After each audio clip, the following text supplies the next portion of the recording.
Good morning guys, welcome back my YouTube channel Bharti life study. आज हम देखेंगे cell के बारे में, यानी साइटोलॉजी के बारे में। सेल बायोलॉजी क्या होती है आपकी? सेल बायोलॉजी का मतलब क्या होता है? कोशिका विज्ञान। जो कोशिका विज्ञान होती है आपकी, वो कोशिका विज्ञान में आपके सेल यानी कि कोशिकाओं की पढ़ाई की जाती है। कोशिकाओं का अध्ययन करना ही क्या कहलाता है? आपके सेल बायोलॉजी कहलाता है। अब सेल बायोलॉजी क्यों करते हैं अपन? क्या है इसमें? क्यों आपके जरूरी है आपकी बॉडी में, और किस लिए पाई जाती है? तो सभी के बारे में आप क्या करेंगे? स्टडी करेंगे। तो आपके जो सेल होती है कि आपकी जो पूरी बॉडी जो होती है, पूरी जो अपना शरीर बना हुआ है, वो किसके द्वारा बना हुआ है? इनमें शरीर में क्या पाई जाती है? कोशिकाएं पाई जाती है। उन कोशिकाओं के द्वारा अपनी बॉडी क्या करती है? काम करती है। कोशिकाओं के द्वारा काम करेगी तो आपकी बॉडी रेगुलरली क्या करती रहती है? वर्क करती रहेगी। इसलिए आपके इन कोशिकाओं को आप क्या बोलते हैं कि क्रियात्मक और संरचनात्मक क्या है? आपकी इकाई है। संरचनात्मक इकाई होने के कारण इसको आप क्या कहते हैं? सेल कहते हैं। और सबसे पहले इसका नाम किसने दिया था? आपके वैज्ञानिक थे जर्मनी के, उन्होंने रॉबर्ट हुक नाम था उनका। उन्होंने सर्वप्रथम नाम किसका सेल का नाम बताया था। अब ये सेल किसमें देखी थी? इन्होंने मृत कोशिकाओं में देखी थी। एक कॉर्क यानी कि एक बोतल में कॉर्क डाल दी गई थी, उसमें इस प्रकार से हेक्सागोनल टाइप से, इस प्रकार से मधुमक्खी के छत्ते के समान आपके इसमें क्या देखी थी? इस प्रकार से इसमें रचनाएं पाई जाती हैं। और ये रचनाएं कक्ष या कोटर, इसने कहा था इनको कक्ष या कोटर कहते हैं। और ये जो मधुमक्खी के छत्ते के समान दिखाई देती है, इन्हीं इसमें क्या बोल दिया था? सेल कह दिया था। इसका नाम सर्वप्रथम किसने दिया था? रॉबर्ट हुक ने दिया था। तो आपके साथ जो सेल बायोलॉजी होती है वो क्या होती है? सेल बायोलॉजी मैंने भी आपको बताया कि सेल यानी कोशिका, सेल यानी कोशिका, और बायोलॉजी यानी स्टडी करना, स्टडी। तो कोशिका की जो अपन स्टडी करते हैं उसे आप क्या बोलते हैं? सेल बायोलॉजी कहते हैं।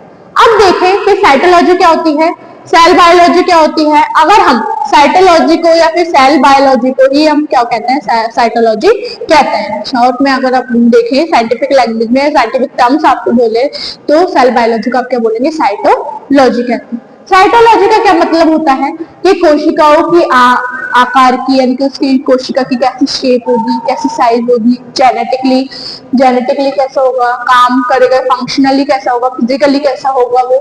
और आपके बायोटेक्नोलॉजी भी पाई जाती है इसमें, आपके बायोकेमिकल भी पाए जाते हैं। आपके किस प्रकार से आपकी कोशिकाएं काम करती हैं, अंदर और बाहर दोनों तरफ से, केमिकल रूप से किस प्रकार से करेगी, और बायोफिजिकल रूप से कैसे करती है। फिजिकली यानी कि बाहरी तरफ से वो किस प्रकार से काम करेगी। केमिकल यानी कौन कौन से केमिकल सिक्रेट होते हैं, कौन कौन से आपके स्रावन होंगे जिसके कारण आपकी कोशिकाएं आगे से आगे वर्क करती चली जाएगी।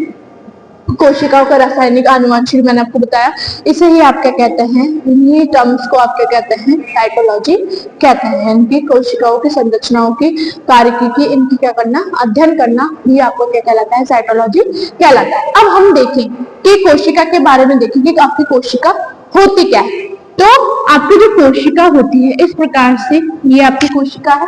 इस कोशिका पे क्या पाई जाती है? एक लेयर पाई जाती है। इस लेयर को आप क्या बोलते हैं?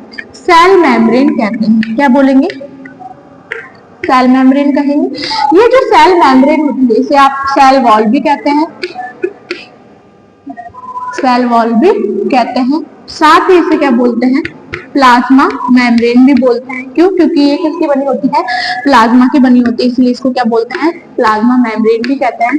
अब इसमें देखिए, ये जो लेयर पाई जाएगी इसको आपने बोल दिया सेल मेम्ब्रेन कह दिया। अब इस सेल में आपके कुछ पदार्थ भरे रहते हैं, यानी कि जो मैट्रिक्स से तरल पदार्थ जो भरा रहता है इसे आप क्या कहते हैं? साइटोप्लाज्म कहते हैं। साइटोप्लाज्म क्यों कहा?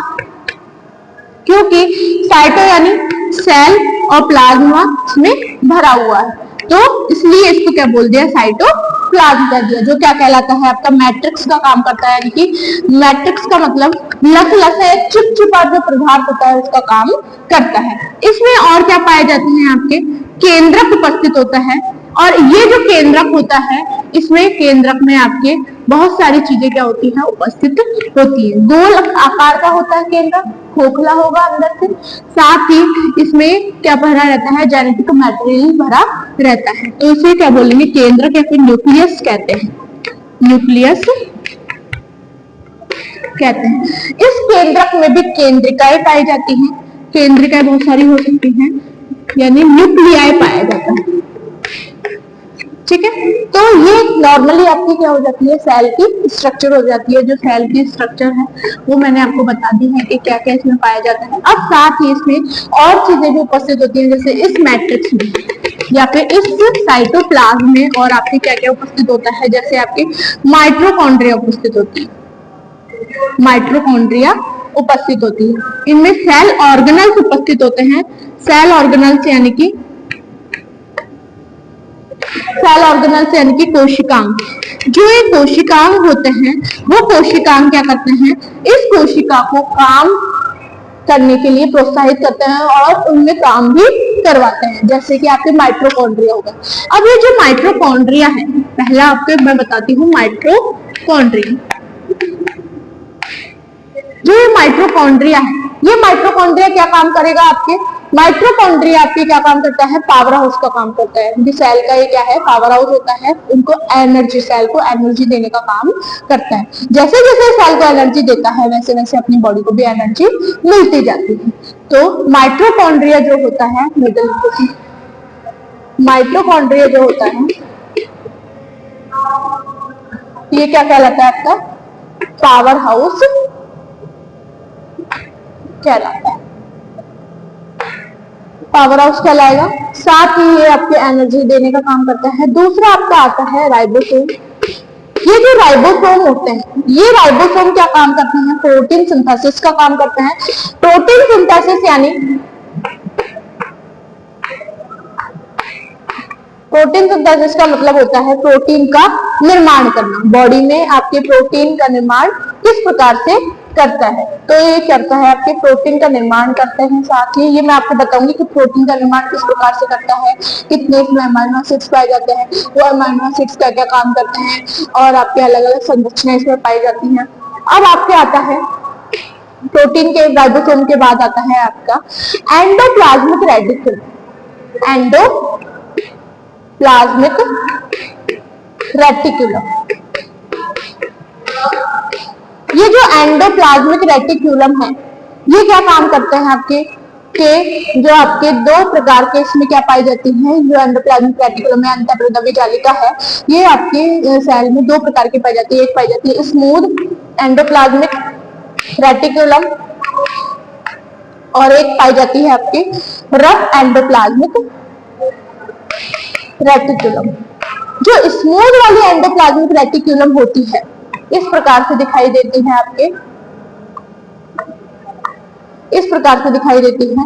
इसमें क्या होता है, और रफ प्रकार की भी इसी प्रकार से दिखाई देगी, लेकिन रफ में क्या होता है आपकी राइबोसोम जगह जगह पर क्या रहते हैं, टचिंग में रहते हैं। राइबोसोम इस पे पाए जाते हैं, रफ में राइबोसोम पाए जाएंगे और आपके स्मूथ में राइबोसोम अनुपस्थित होते हैं। जो राइबोसोम होता है वो क्या रहता है, अनुपस्थित होता है, और इसमें राइबोसोम क्या होता है, उपस्थित होते हैं। अब आपके आता है दूसरा लाइसोसोम। जो लाइसोसोम होता है आपके, लाइसोसोम क्या काम करता है, एक जहर की थैली के जैसे काम करता है, यानी कि जीवाणु, विषाणु, बैक्टीरिया, वायरस वगैरह को मारने का या नष्ट करने का काम करता है। बैक्टीरिया, वायरस या हानिकारक जितने भी आपके जीवाणु विषाणु आते हैं उनको सभी को नष्ट करने का काम करता है। अब आपके आता है सेंट्रियोल्स आते हैं, इसमें बहुत सारे ऑर्गेनल्स होते हैं, आपके सेल ऑर्गेनल्स होते हैं। सेंट्रियोल्स आएंगे आपके, बहुत सारी आते हैं, जैसे हो गया आपका पहला mitochondria, ribosome, endoplasmic reticulum, centrioles, और आपके लाइसोसोम हो गया, आपकी क्रोमोसोम्स हो गए, क्रोमोसोम्स में पाए जाते हैं। क्रोमोसोम में आपके जेनेटिक पार्ट्स भी पाए जाते हैं, जेनेटिक पार्ट्स में आपके डीएनए, आरएनए भी पाया जाता है। तो इस प्रकार से आपकी जो कोशिकाएं हैं, कोशिका में जो तरल पदार्थ भरा होता है, इन तरल पदार्थों में क्या उपस्थित होते हैं, आपके सेल ऑर्गेनल्स उपस्थित होते हैं। ये जो सेल ऑर्गेनल्स होते हैं सभी का मैंने आपको कार्य बताया है कि क्या काम होता है। सभी का काम निश्चित होता है और अपनी बॉडी इसी के अनुसार क्या करती रहती है, काम करती रहती है। अगर मैं बताऊं आपको कि आपकी जो सेल होती है वो कितने प्रकार की होती है, तो आपकी कोशिकाएं दो प्रकार की होती है, सेल आपकी दो प्रकार की पाई जाती है। पहली पाई जाती है आपकी यूकैरियोटिक और दूसरी होती है आपकी प्रोकैरियोटिक। जो यूकैरियोटिक सेल्स होती हैं वो कोशिकाएं किसमें पाई जाती हैं, ह्यूमन में या स्तनधारी में पाई जाती हैं। और आपके प्रोकैरियोटिक जो कोशिकाएं होती हैं वो आपके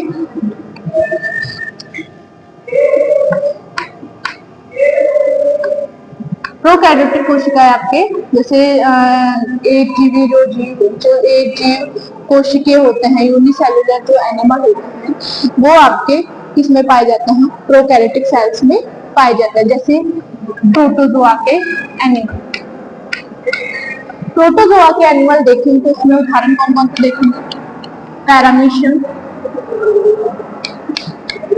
यूग्लिना और अमीबा। ये आपके क्या पाए जाते हैं, पूरे प्रोकैरियोटिक एनिमल्स हैं। जैसे पैरामीशियम आप ले ले तो पैरामीशियम क्या होता है, ये यूनिसेल्युलर होता है। यूनिसेल्युलर यानी एक कोशिकीय होता है। इनमें एक कोशिका के द्वारा ही पूरे काम यानी पूरे सिस्टम्स काम करेंगे। पूरे आपके जितने जो सूजन तंत्र है, परिसंचरण तंत्र है, रेस्पिरेटरी सिस्टम है, रिप्रोडक्टिव सिस्टम है, खाने को पचाने वाला सिस्टम, डाइजेस्टिव सिस्टम है, ये सारे के सारे सिस्टम जो होते हैं और जितने भी क्रियाएं होती हैं वो सारी की सारी क्रियाएं एक ही कोशिका के द्वारा संपन्न की जाती है। और यूकैरियोटिक में कौन से आते हैं, पर ह्यूमन आते हैं। इसमें अपने सिस्टम अलग अलग पाए जाते हैं। जैसे रेस्पिरेटरी सिस्टम के लिए लंग्स पाए जाएंगे, हार्ट पाया जाएगा, परिसंचरण तंत्र के लिए हार्ट पाया जाएगा, उत्सर्जन तंत्र के लिए आपकी किडनी पाई जाती है और आपके डाइजेस्टिव सिस्टम के लिए पूरा का पूरी एलिमेंट्री कैनाल पाई जाती है। रिप्रोडक्टिव सिस्टम के लिए आपके के पूरे सेक्स ऑर्गन्स पाए जाते हैं। तो इस प्रकार से सारे के सारे ऑर्गन्स आपके जो सिस्टम आपकी बॉडी में उपस्थित होता है और हर एक के लिए, हर एक सिस्टम के लिए हर एक सेल्स क्या होती है, अलग अलग सेल्स पाई जाती है जो हर एक का काम करते हैं। तो इस प्रकार से हम देखते हैं कि ये जो आपकी सेल बायोलॉजी है, साइटोलॉजी है या फिर सेल है, आपके सेल के बारे में इस प्रकार से बताया गया है कि सेल आपकी जो होती है वो दो प्रकार की पाई जाती है, यूकैरियोटिक और प्रोकैरियोटिक, जो एक पादप कोशिका में पाई जाती है और एक जंतु कोशिका कहलाती है। अब देखिए उसमें जो आपके बहुत सारी कोशिकाएं आपकी बॉडी में उपस्थित है। तो आगे हम देखेंगे कि जो कोशिकाएं होती हैं, कोशिका में कौन सी चीज किस काम में आएगी, और ये आपकी क्लास नेक्स्ट क्लास में हम चर्चा करेंगे। Thank you so much guys. और आपको वीडियो पसंद आई हो तो लाइक करें, शेयर करें, सब्सक्राइब करें, बेल आइकन दबाना ना भूलें। Thank you so much.